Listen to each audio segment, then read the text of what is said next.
भारत के महान पर्व होली के उपलक्ष्य में जाने माने विचारक वक्ता फादर थॉमस मैथ्यू से वर्ल्ड मीडिया ने विश्व में व्याप्त हिंसा, युद्ध और यीशु समाज पर हो रहे अत्याचार जैसे ज्वलंत मुद्दों पर किए गए निष्पक्ष सवालों के जवाब फादर थॉमस ने दिए।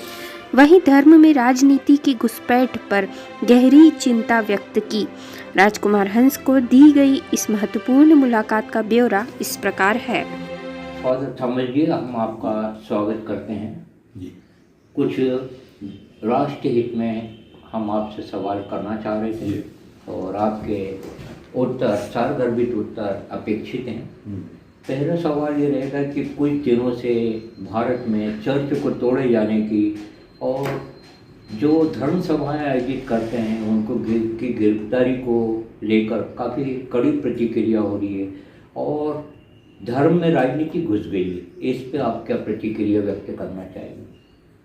जी, दुर्भाग्यवश आप शायद सही कह रहे हैं कि धर्म में बहुत सारे अन्य चीज़ें आ गई। अगर धर्म ही रह जाए तो कोई समस्या कहीं भी पैदा नहीं हो, क्योंकि कोई भी धर्म अपने आप में खराब नहीं है।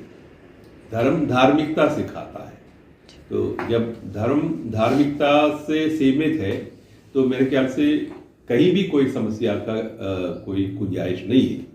लेकिन अनफॉर्चुनेटली दूसरे तत्व इसमें मिल जाते हैं तो फिर दूसरे स्वार्थ लाभ के लिए शायद इस प्रकार के नेगेटिव घटनाएं घटित होती है। ये मेरा मानना है, जो अनावश्यक है वास्तव में। आपको पिछले इतिहास की ओर हम ले चलते हैं। उड़ीसा में आपने सुना होगा, ग्राहम करके एक पादरी हुए, उनको जिंदा जला दिया गया। बड़ी दुर्भाग्यपूर्ण ये घटना थी। अभी हाल की एक घटना हुई कि नारायणपुर में चर्चें तोड़ दी गई। मेघनगर में चर्चों को तोड़ने के लिए, हटाने के लिए बड़े बड़े जुलूस निकाले गए। इनकी ये रोकथाम कैसे हो सकती है जिससे भारत में एक राष्ट्रीय वातावरण बने, देशभक्ति का वातावरण बने, हिंदू मुस्लिम सिख ईसाई आपस में भाई भाई ये नारा सार्थक हो? आप क्या कहना चाहेंगे? इसके रोकथाम कैसे हो सकती है तो हर नागरिक को सोचना है, क्योंकि मुझे लगता है कि पुलिस आमतौर पर जहाँ जहाँ ऐसे घटनाएं होती है निष्क्रिय दिखाई देती है। शायद हो सकता है उनके सामने पॉलिटिकल प्रेशर हो, क्या है पता नहीं। तो जब तक एक आम सहमति हो जाए गवर्नमेंट के बीच, एडमिनिस्ट्रेशन के बीच और आम जनता के बीच कि इस प्रकार की घटनाएं नहीं होना है, हमें सौहार्दपूर्ण रहना है इस भारतीय समाज में। और भारत कोई एक धर्म से नहीं, अनेकों धर्म से बना हुआ है, सदियों से यही चला आ रहा है। इस प्रकार की एक मानसिकता, मनोभाव यदि आ जाए तो आई थिंक अपने आप ये सब समस्याएं दूर होना चाहिए। अन्यथा जब स्वार्थ इच्छाएं हैं या क्या पर्सनल एजेंडास है, पॉलिटिकल ये सब तात्पर्य है, सो नेचुरली थोड़ा सा ये सब चलता रहेगा, ऐसा मेरा डर है। तो वास्तव में ये अनावश्यक है, होना भी नहीं चाहिए। फादर जी, आपके संगीत में भी रुचि है, आपके अध्ययन में, चिंतन मनन में रुचि है। मैंने एक शोध रिसर्च करा, पिछले 700 साल में पूरी दुनिया में ईसाई समाज पर बहुत ज़्यादा अत्याचार होना। कितने 700 साल हो गए। कई संत ऐसे हुए कि जिनको मार दिया गया, गोली से मार दिया गया। हमने स्टडी करी और यही इंडिया में भी हो रहा, भारत में भी हो रहा। तो ख़ास तौर पे मैं भारत की बात करना चाहूँगा कि सद्भावना के लिए आप क्या संदेश देना चाहेंगे राष्ट्रीय एकता के, होली के महान पर्व पर ये इंटरव्यू हम आपसे ले रहे हैं, क्या कहना चाहेंगे आप? जी, सबसे पहले मैं सभी लोगों को, हमारे शहरवासियों को, देशवासियों को होली की बहुत बहुत शुभकामनाएं देना चाहता हूं। जैसे कि हमारे सभी त्योहार है, होली भी एक आपसी सामाजिक सौहार्द का त्योहार है, खुशी बांटने का त्योहार है।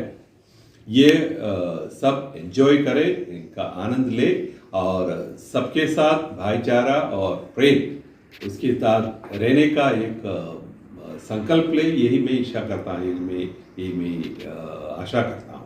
और आज के साक्षात्कार का ये अंतिम सवाल आपसे होगा कि आपको बड़ा बुरा लगता होगा कि रूस और यूक्रेन का युद्ध होते हुए 1 साल हो गए। जी। हमारे संत पापा फ्रांसिस ने इसको रोके जाने के लिए बहुत अच्छी आवाज़ उठाई।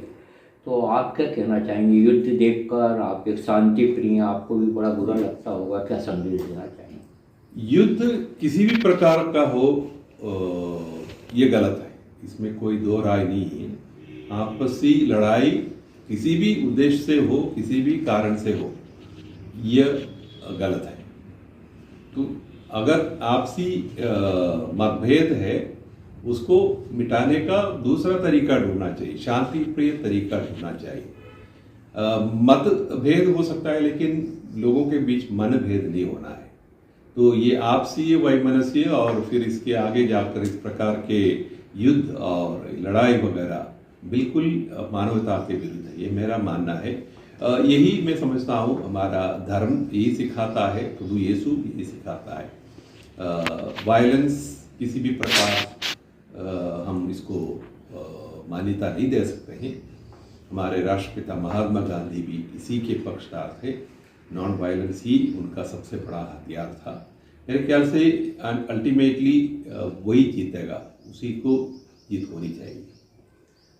बहुत बहुत धन्यवाद। इस वैचारिक साक्षात्कार पर भी, जो अंतर्राष्ट्रीय साक्षात्कार है, आपकी प्रतिक्रियाएं सादर आमंत्रित हैं। धन्यवाद, बहुत बहुत धन्यवाद। नमस्कार। नमस्कार।